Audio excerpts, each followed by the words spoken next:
है ये बातें गलत है, ये आप रिकॉर्ड पे मत लाइए। नवाब मलिक के नाम का भूत किसके सर पे बैठ रहा है, क्यों बैठ रहा है? से भी बात नहीं करूंगी क्योंकि हम तंग आ चुके हैं, हम लोग तंग आ चुके हैं रोज रोज एक एक प्रूफ देते हुए, जबकि मेरा पति झूठा नहीं है। तो क्यों हम लोग सहन करें? We are not going to take this, we can't take it.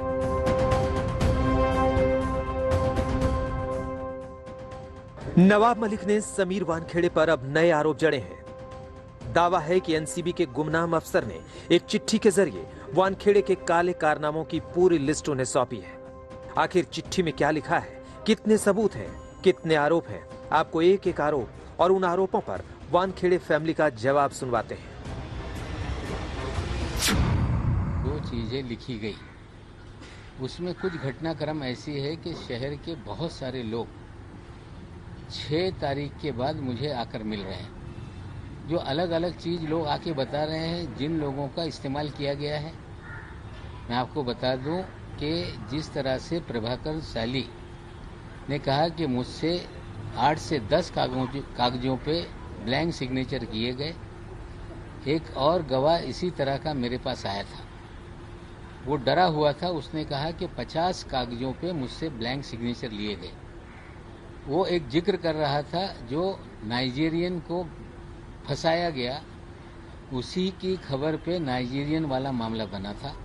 ऐसे खत कोई भी लिख सकता है, कोई भी घर पे बैठ के लिख सकता है ऐसे खत। अगर उस खत पे किसी का नाम नहीं है और अगर उसमें कोई भी किसी का क्लेम नहीं है, किसी इंसान का जिसने वो खत लिखा है, सामने आए और बेधड़क तरीके से कंप्लेंट करे और फिर चाहिए तो इसकी जांच हो। देखिए, हमारी बिटिया का सीडीआर समीर वानखेड़े ने मुंबई पुलिस से मांगा। पुलिस ने कहा है कि उनके निजी जीवन की जानकारी हम नहीं दे सकते, लेकिन मेरी जानकारी है कि इस शहर में समीर वानखेड़े 2 प्राइवेट व्यक्ति के जरिए लोगों के फोन इंटरसेप्ट कर रहा है। जो 2 व्यक्ति हैं उनके नाम मेरे पास हैं, उनके एड्रेस मेरे पास हैं। अभी लड़ाई ये बहुत लंबी चलेगी, उन चीजों को भी आगामी दिनों में हम सामने रखेंगे। ऐसा कोई एक ऑपरेशन चल रहा है कि उस आदमी को बाय हुक और बाय क्रुक उस कुर्सी से उन लोगों को हटाना ही है ताकि वो अपना काम पूरा नहीं कर सके, क्योंकि पता नहीं शायद कुछ बड़े बड़े नाम बाहर निकले, पता नहीं किसके क्या रिलेशंस बाहर निकले। अभी तो जब टैबिंग का मामला निकलेगा तो किसका किसका टैब हुआ है मामला सामने आएगा। समीर दाऊद वानखेड़े इल्लीगल टैबिंग, मुंबई शहर का एक व्यक्ति, थाने शहर का एक व्यक्ति, उनके जरिए इस शहर के, इस राज्य के बड़े बड़े, चाहे वो अभिनेता हो सकते हैं, नेता हो सकते हैं, उद्योजक हो सकते हैं, सबका फोन इंटरसेप्ट कराते हैं। उसकी जानकारी है और इसकी कंप्लेंट आगामी दिनों में हम कमिश्नर को करेंगे। नहीं, मुझे ऐसा लगता है ये सारे झूठे, सारे फॉल्स क्लेम्स हैं, क्योंकि अगर इसके ऊपर उनके पास कोई भी प्रूफ होगा तो आई एम श्योर वो कोर्ट में पेश करेंगे और इसके ऊपर तभी न्याय हो पाएगा। हम ऐसे ट्विटरबाजी करके कुछ नहीं पा सकते, बिकॉज ट्विटर पे कोई भी कुछ भी उठ के लिख सकता है। मैं भी कुछ भी लिखूं किसके बारे में, लेकिन ये सच नहीं हो जाता।